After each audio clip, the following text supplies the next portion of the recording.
Hey, I'm Jessie. Hi, I'm Ryan, and you're listening to Your Therapist is Not Okay. Today's podcast is a little bit of a heavier topic.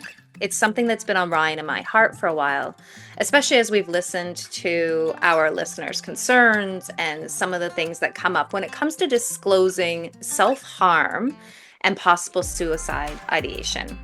So, we wanted to dedicate a whole episode on what we think about self harm and potential suicide.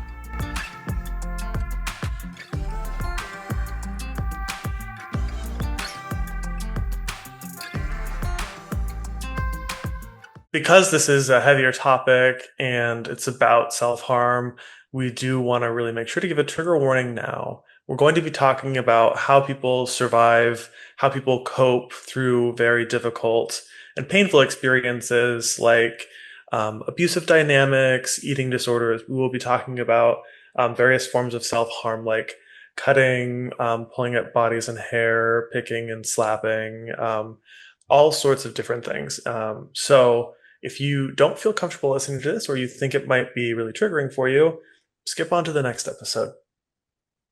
For those of us that are still listening, one of the things that was really passionate for my heart was allowing the fear that can come in for our clients and for therapists alike that can be talking about this really important but often hidden topic.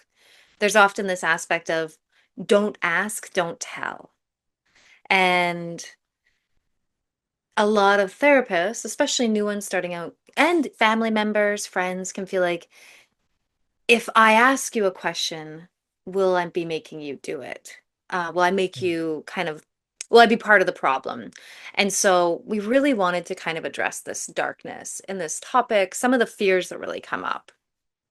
Mm, yeah, it's definitely a topic and a subject that a lot of people prefer to avoid talking about altogether because of that fear that Jesse's naming. And that fear can really actually make things a lot worse. That fear silencing, it's isolating. So, especially for providers, it's really our task to deal with and cope with the fear that we may have so that we can really show up for other people and also encourage our clients to cope with their fear if their friend or family member is perhaps struggling with one of these things. um, so yeah, the fear isn't helping us, so we're just going to take a long, hard, loving look at these cycles and patterns today. As we were talking about this topic, just a flag for the listener, suicide doesn't come up as much in this episode, because a lot of times what we're working with in our office is more about self-harm and how self-harm and suicide can be so intricately linked, and what Ryan and I actually think about that. And Mm. so a lot of what we're going to be talking about are ways in which we harm ourselves, what that means, and also ways in which we have been maybe silenced, gaslit, and want to break out of that.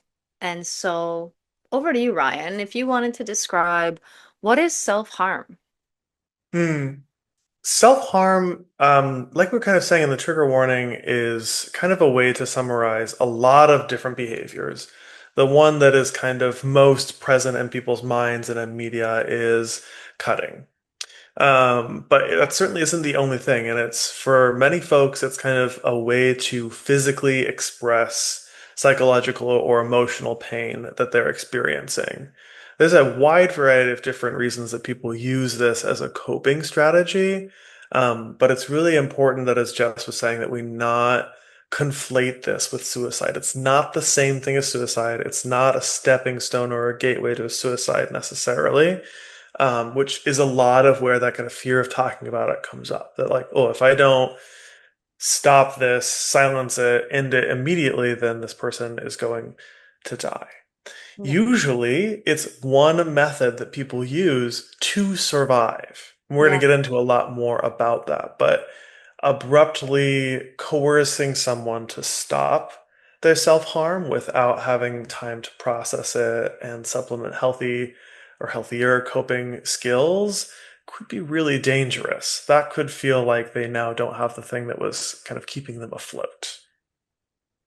I think that's exactly it.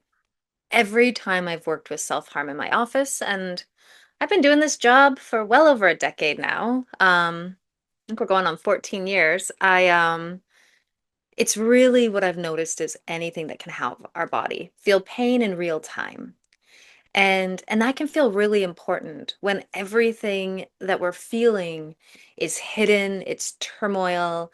It feels like being able to see pain or feel pain rather than not just internalize pain can be incredibly helpful. And so you mentioned cutting. I think that's an excellent example. It is our catch-all. We think that if we've broken the skin, that must be self-harm. And it is. That is a form of self-harm. Some others are actually not eating. Not eating can help our bodies feel discomfort in the amount of pain we're feeling. It can allow our body to also feel that and for us to either deny ourselves pleasure, but also to take away any kind of comfort. And sometimes that can even make us feel powerful in a place where we feel really powerless.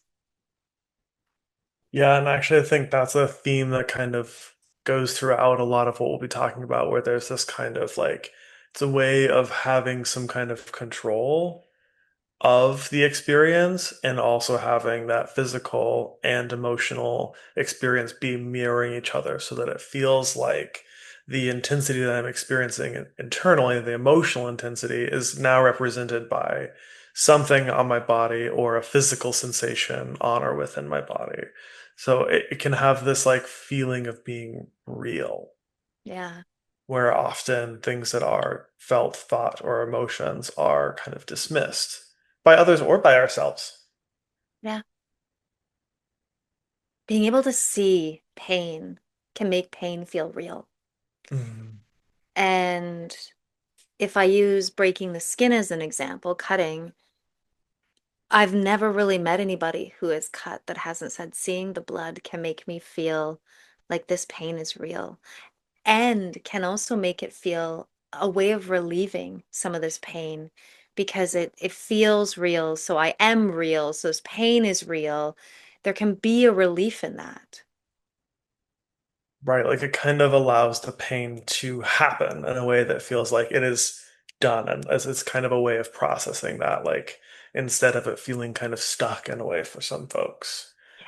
A lot of the kind of examples that we thought up, um, are like things like going outside in the cold without a jacket, or even barefoot in the snow was an example that Jesse shared from earlier clinical practice. Over exercising can kind of go hand in hand with that. Under eating, some of these things are a very extreme form of grounding, right? When someone is feeling like out of their body, maybe to the point of depersonalization or derealization, um, we will sometimes advise them to do things like take a walk or drink an ice cold glass of water.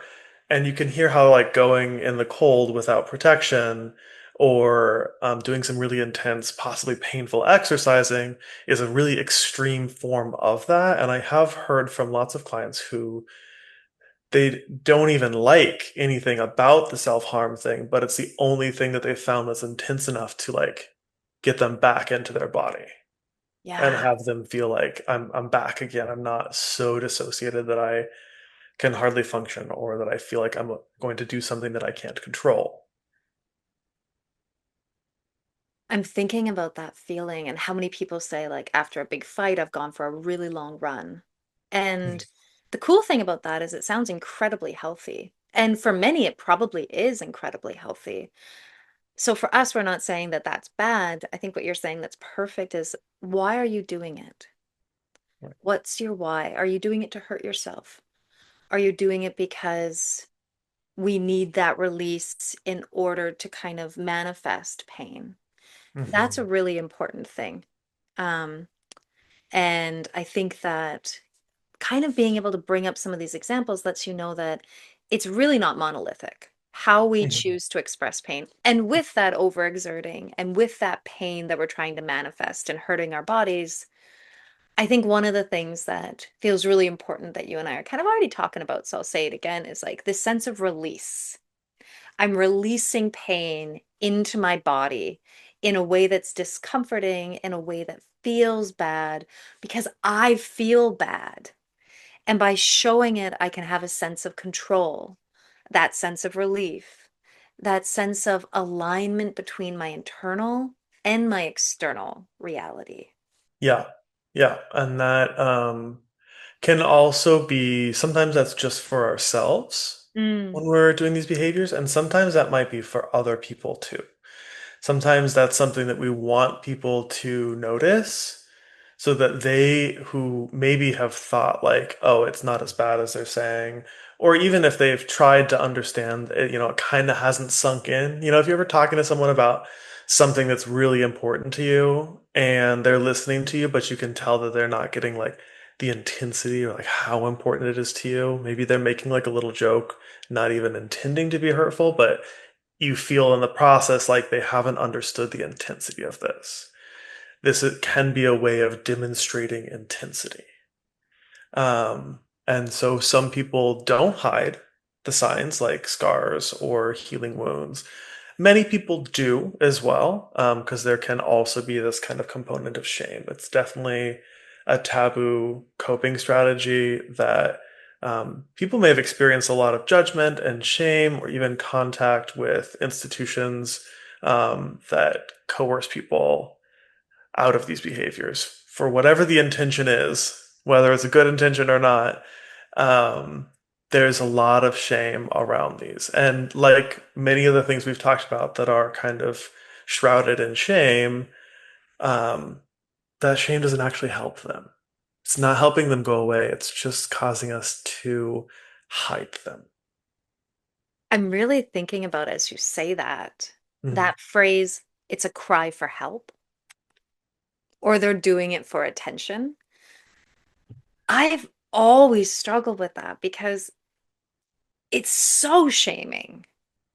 And it makes somebody seem like a drama queen or that they're problematic. Um, Mhm. and at the same time, it's true in the sense of like, I'd like you to see this, please.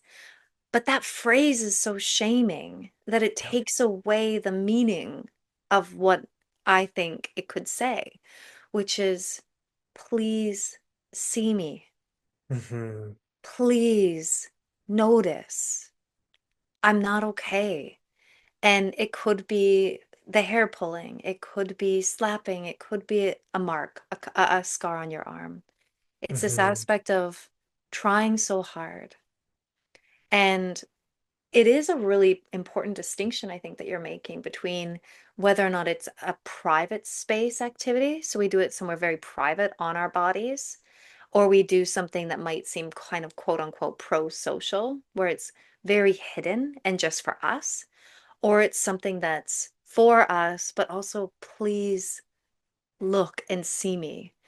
And I think the Mm. lack of care that this gets and the fear around it can almost make those physical wounds almost be even more isolating because people don't necessarily know how to respond. Mm. Mm.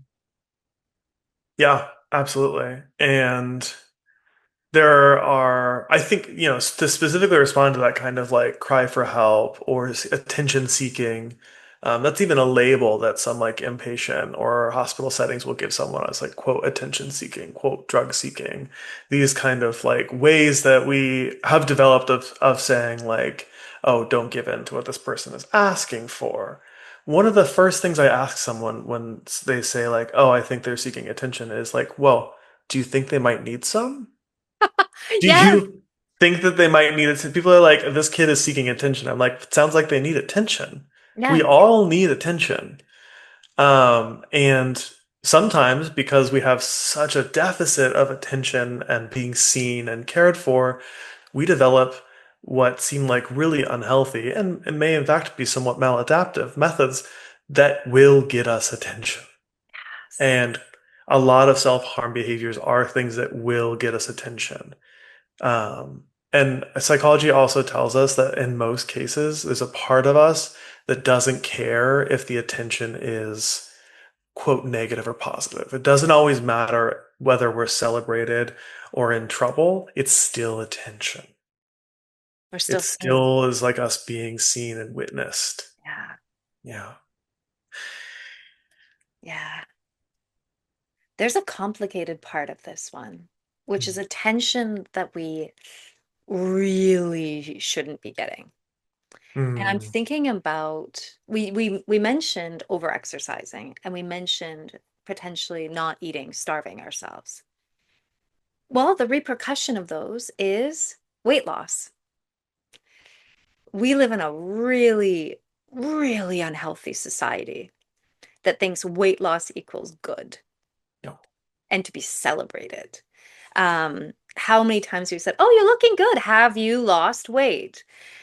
And that's a really tricky one because the praise you're getting for something that actually you might be hurting yourselves with. And I do want to make sure I make a point actually right here that there is an episode we do on eating disorders. Hmm. What I'm talking about right now is a self-harm. And while we can put the two together, I really feel uncomfortable doing so because there's nuances to each important topic.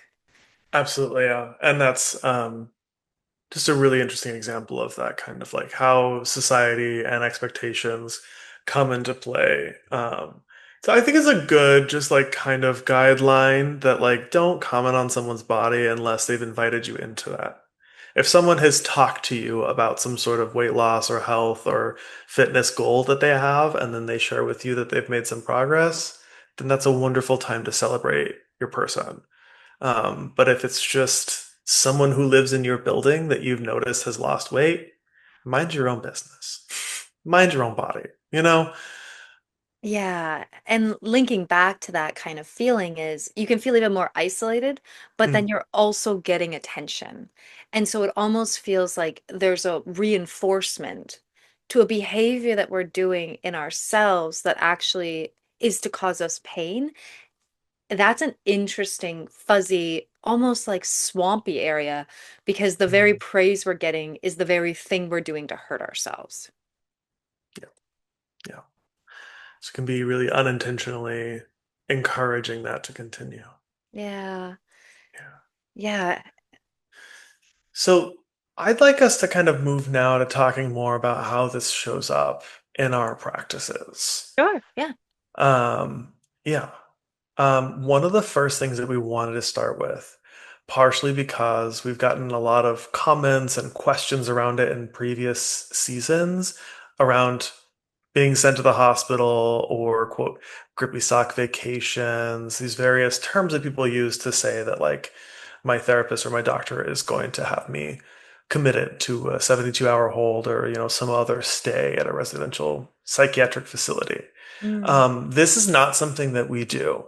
Mm. Yeah. Um, yeah, it has to be an extremely high level of risk that in private practice I have never encountered, and Jess has shared in a previous episode that she's encountered it once, right? And remember, that's like almost 30 cumulative years of practice between the two of us. Yeah. So we don't just send you to the hospital because you tell us we're struggling. And the majority of therapists that we know and work with, they don't do that either. Yeah.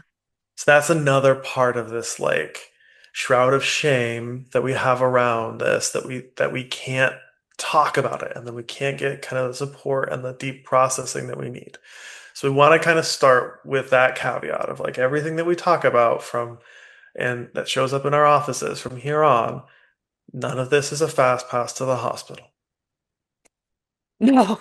In fact, if somebody actually opens up about this, I'm going to think two things as a psychotherapist.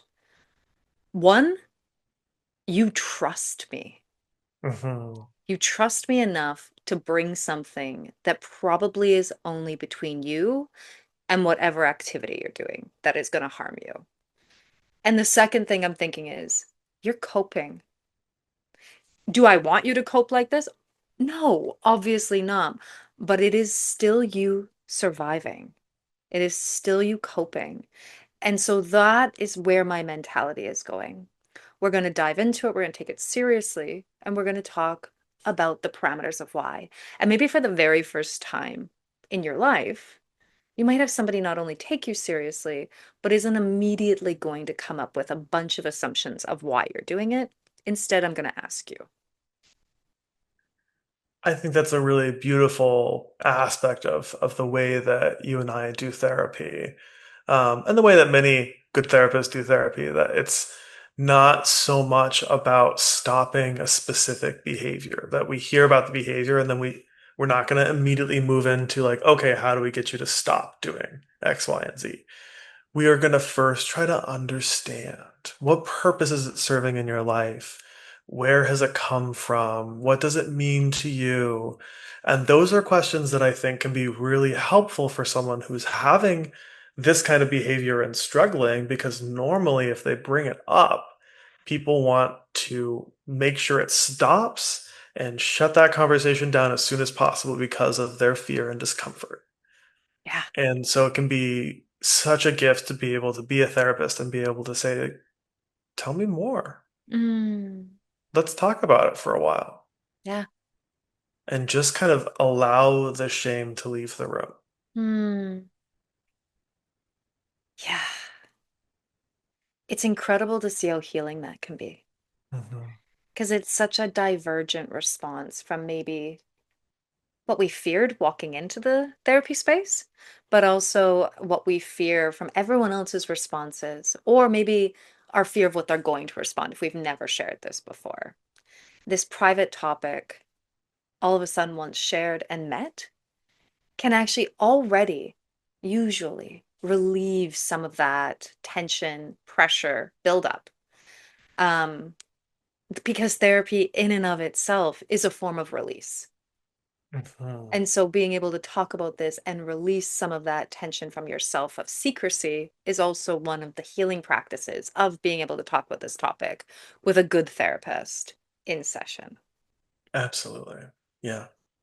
That is really can be one of the healing moments. It's just like that. We were talking about people wanting to be witnessed, wanting the intensity to be understood. And this is a place where we can offer that understanding without necessarily having to use the behavior to be believed Yeah. or to, be able to feel the intensity, because we can be there to kind of help hold the enormity of that emotion Mm. alongside the client. Yeah. Yeah. I've talked about this topic a lot. And when we were doing this episode prep, I brought up something that I felt like a hypocrite with. And you Mm, thought we should bring it into the episode just because it's pretty relevant. So we're talking about this, and it feels really important. I've actually done a lot of conferences where I've tried to teach other psychotherapists about why a self-harm happens. And we've used the same language we've used here. Coping, it's not a gateway to suicide. It needs to be something that has a safe space. And I've had experiences in my office mm, that have left me as Jessie, the person, a little bit scared. Um, I've had instances where clients have thought maybe I could be with them in an experience of harming themselves. And in that moment, I felt probably the way um, my body was responding in that time that I almost was like maybe it's important to have a witness, as you just said. Maybe it's important for me to really allow this discomfort to go. And then there was also the human part of me that was like, I don't want you to hurt yourself. And I felt this tension between the two. And mm, all the things I was saying in these conference spaces, I felt so hypocritical mm, that I didn't, that when push came to shove, I'm still human and I still don't want clients to actually hurt themselves. That my heart still wants my clients to thrive. Um, and what I did in that session was saying, but well, what I really said was I'm the release. I want to be there. mm. I want to watch you be somebody that can work on this with me. I'm the tool right now, and I deeply care about you. It was it was a 30-second turnaround. My mind was going through a bunch of gymnastics before I figured out that response. But it's always been something whenever I talk about this topic that you have that educator, that academic, that psychotherapist, professional brain, and what I want to say. And I also have that Jessie brain that's like, this is tough because I'm deeply care. And I deeply care about all my clients. And when I see someone suffering, I deeply care about being able to be an avenue to sojourn with them into feeling better. And so it was a real complicated story for me. And I've had a number of these, but um, it's a really tricky one because as we're there for you, it's a really tricky spot to be like, but we're not necessarily like our job is that release. And how do we navigate that, I guess? Mm. Yeah, when we were talking about that, when we were in planning mode, Jesse was kind of sharing how that felt like hypocritical to like have had all these conversations with clients about like understanding where they're coming from and kind of naming and exploring what it's doing in their life. And then when they're like, okay, cool, you understand, I'm gonna do it. Please don't do that. Yeah. Felt like a hypocritical response, but I think it's actually just good clinical work because Mhm. that kind of understanding and helping people think through what's going on or coming up for them at no point means that we're saying, I think that this is the best way for you to do this and you should keep doing it, right? We are not saying, great, fantastic. We are still hoping for more adaptive coping that can help support them through processing their feelings. We're just not going to shame the ways that we've survived Yeah. up until now or are still needing to rely on for survival. Um, so it's kind of like this both and. None of the words that we've said about understanding and supporting and witnessing are erased No. by us saying, like, actually, I'm here right now to help you choose a different coping thing, at least for the next 50 minutes. Yeah. What if we can do it together? This aspect of change. I'm not saying never do it, but right now, yeah, I think that's really special, the way you reframed that, Ryan, Mm. because it is a relief to actually feel our bodies have pain. And there's other ways, and we're going to be there with you in therapy to do both end. Yeah. So, I think when I'm thinking about this, there's probably things we'd want to say to probably, I would say, three different dimensions of people that are probably listening right now. mm, Clients, I'm thinking family and friends. I'm going to put them together because they're the people in our life that love us, have a stake in the game. mhm, And I would say therapists. mhm. What do you think? Are those kind of the main three that we'd want to say something specifically to? Yeah, yeah, and I think that's kind of the blend of folks we know listen to us that we've heard from with questions and feedback and responses. So yeah, I think those are great kind of folks to hit on. Let's start with clients who might be or have experienced self-harm or a desire to self-harm. Yeah, okay. Mm, I think this is the most salient point I would have on that one. If you are talking to me, you're in therapy, which means you're already doing it. You're already choosing something adaptive. Like just the process of you being here talking to me about this means you're already seeking out other ways of coping. I think that's pretty damn special. I think so too. Absolutely. I think there can be this kind of like arrive to therapy and right away like, what do I do? How do I change things? Like, hey, you're doing it. You are already doing it. And it wasn't even, this is not the first moment you've done it, because that whole journey of finding and choosing a therapist is a lot of work too. Even just working up the desire and energy to be like, I'm going to try to do that is fantastic and impressive. Mm-hmm. Know that we're a space where you can um, take care of yourself, and we're a space where you can kind of be open with what's going on and coming up for you. That you can say, like, okay, here's what I'm struggling with. Here's why I'm doing this. Here's what I think about the impact this has on me. Here are strategies that I want to use. Um, and this comes up, I think, I'm thinking pretty often this does come up with teens. Mm, And there can be a lot of pressure on teens to not do this or pretty huge reactions when they do it, yeah, which can, in a lot of ways, increase the shame and increase the hiding of that behavior, not necessarily mean that the self harm stops. So yeah, I think that's another just kind of wanting to make sure that all ages and types of clients can hear that like this is a place for you to talk more about it. We yeah, might take like kind of protective steps together afterwards to like make a safety plan that feels good for you. And if you're a minor, collaborate with Guardian to like make sure you're safe enough.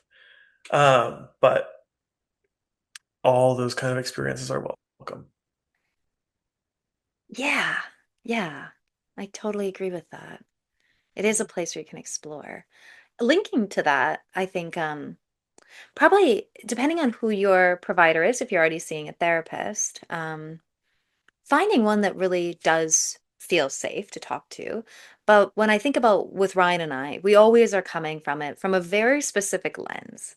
Ryan and I, as psychodynamic practitioners, we really love the understanding of an origin of these feelings.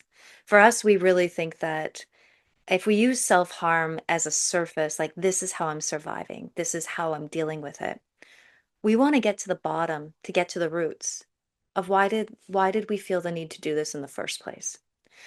But by healing those, it's remarkable how the surface feelings of knee jerk, I need to solve this, can go away because we're no longer creating a band-aid approach to your Mm, healing. We're actually really working on this. Finding a therapist that would be willing to dive into that for you is really important. It's, as I said before, it's incredible how when we deal with the roots, it's funny how the surface level no longer needs to be the band-aid that protects us because we're already doing it. mm, And thinking about these moments, when did this come up? Usually there's a real reason. By linking that reason, by talking about it, by healing that, we actually are already doing the surface level work of band-aid stuff. So mm, yeah, that's a real way that therapy can help this. You just have to find somebody who's willing to do that with you and definitely someone you feel safe with. mm.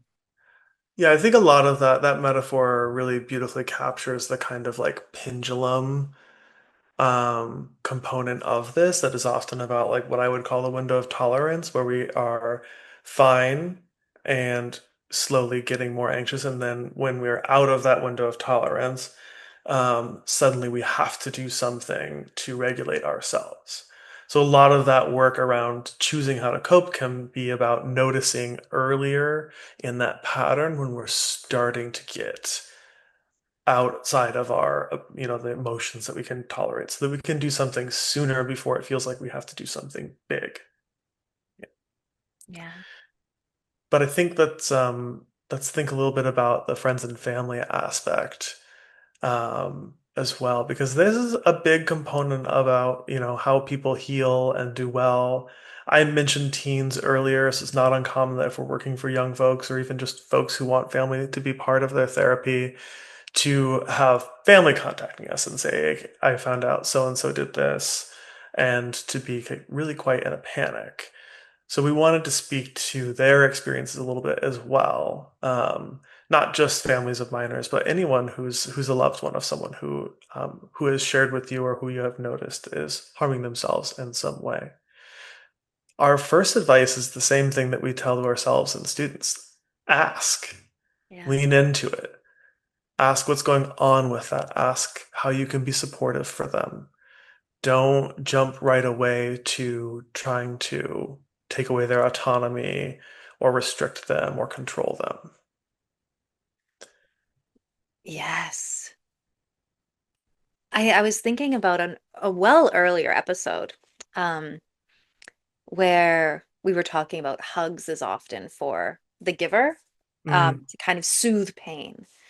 And I recognize that for friends and family. it can be incredibly scary, just like it was for me sometimes, like when I've had those Mm. experiences, to see somebody you love know that they're not doing so hot, that they're in pain, and that they're trying to hurt themselves in order to cope with that pain.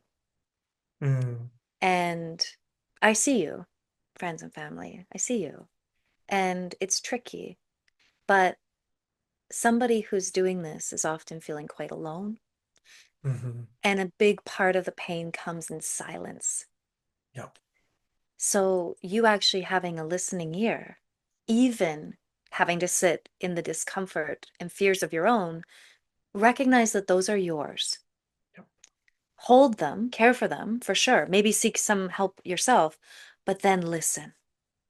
Because when you do that, it's no longer in silence. And that in itself, you don't have to be a therapist to listen well. Just hear what they're saying and allow yourself maybe to just hold yourself gently that it's not about you right now. It's about the person you care about. And that can be incredibly kind. One of the best kindnesses you can do. And you don't need answers. You don't have to have a solution. Sometimes when someone's sharing pain, the best thing that you can say is, that sounds really painful. That must Yep. suck right now. Just listen. Yeah. And that can so often, when we're anxious, when we're afraid, we can ask a question and then not really listen to the answer because we're so tied up in the problem resolving. And that's where we need to really be conscious to just shut up.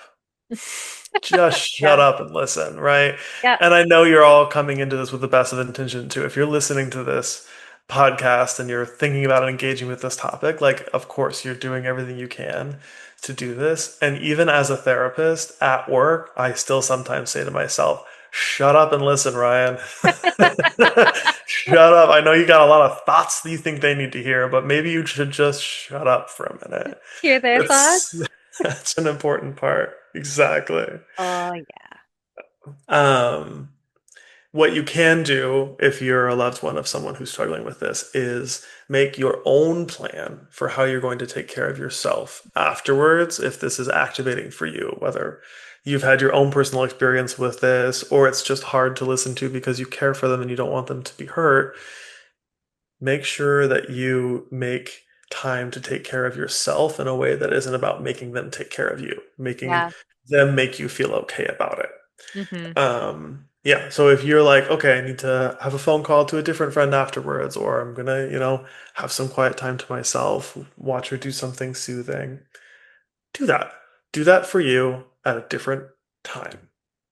I like that. Yeah, absolutely. I think linking back to that aspect of having thoughts or wanting to have answers, there's a really sole person that knows exactly what they need in that space from you. The person that's talking to you. And I do this all the time. So this is a top thing that I do.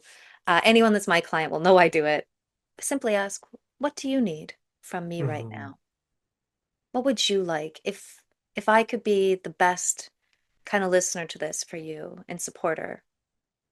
What would you like? They will probably know. And Hmm. then you're not left guessing. Yep, absolutely. I think that, thinking about our third group therapists, there's a lot of what I have to say to them, we have been saying.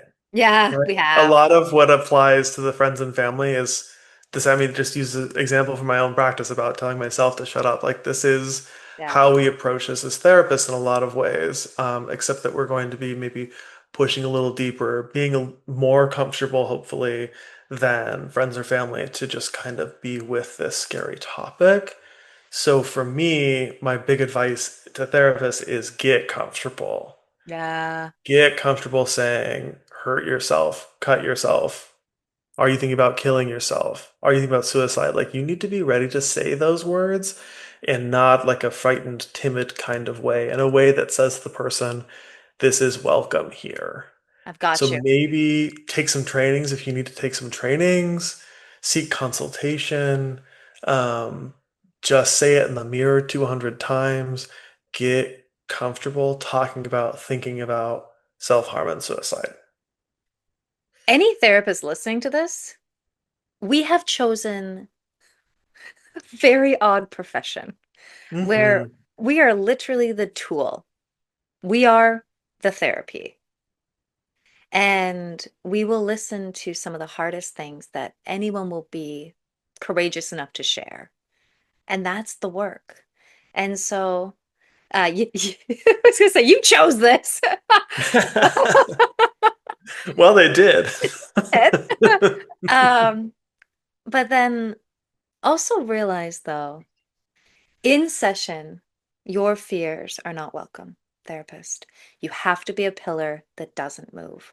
Hmm. Someone has to know they're going to lean on you and you're not going to bulk. You really have to ask yourself the question if you can. Otherwise, take it off your profile of what you work with. Yep. Or like make sure that you know who you are. And that's where Ryan was saying seek consultation. Know yourself. If you are working with this, I don't care how long you've been in the field. You got to take care of yourself afterwards. That's when it comes. Absolutely. Um, I know for myself, sometimes just watching a silly video on TikTok or somewhere else helps me. Just helps me kind of shake it out. I actually do literally shake my body out. My dog has taught me that shaking our bodies is an excellent response to trauma. Helps kind of just reactivate my body. It can help me feel okay, especially if I have a client 10 minutes later and I know Yep. my body is going to have to shift maybe into something happy. It just helps me recalibrate. I may not write my clinical case note at that moment because I come first in between sessions. And so there's a number of things. It really comes to knowing yourself. It might be having a couple bites of ice cream. It might be getting a cup of tea, whatever you need that's going to help you in between. Because one of the things that can happen to therapists, especially if you're new, is that we hold things so tightly that they become our own and a part of the things we carry. Learn to listen with your hands slightly open so that you can hold it in session and let it fall through your fingers after the session's done. If you do not do that, you're going to burn out. Yep. And burnout happens. Take care of it. It's inevitable. But there are ways we can, prevent it and come back from it as quickly as we can for our own well-being, not only for our practice. As we wrap up, I just want to say that if you're experiencing self-harm, we know that you're surviving the best that you can, that you are doing what you can to be okay, to keep your head above water, to survive. If you need a therapist, feel free to reach out to Centered Self, centeredself.ca, if you're in the Ontario area. And otherwise, if you're in a different area, we would do our best to kind of refer you to, but you can always go to Psychology Today or some other resource to look for therapists in your area. Reach out. There's strength in seeking support. Thanks so much for listening today. A heavier episode, but we're glad you were with us with it. Thanks so much for listening. If you enjoyed this episode, check out our others. And stay tuned for even more episodes coming up. Follow us and leave a review on Spotify or wherever you listen to your podcasts. And please tell your friends. You can also follow us on Instagram too at Your Therapist Is Not Okay. Also, if you have any questions that you want us to answer, send us a DM there. We would love to answer your questions. And a lot of our topics come from listeners just like you.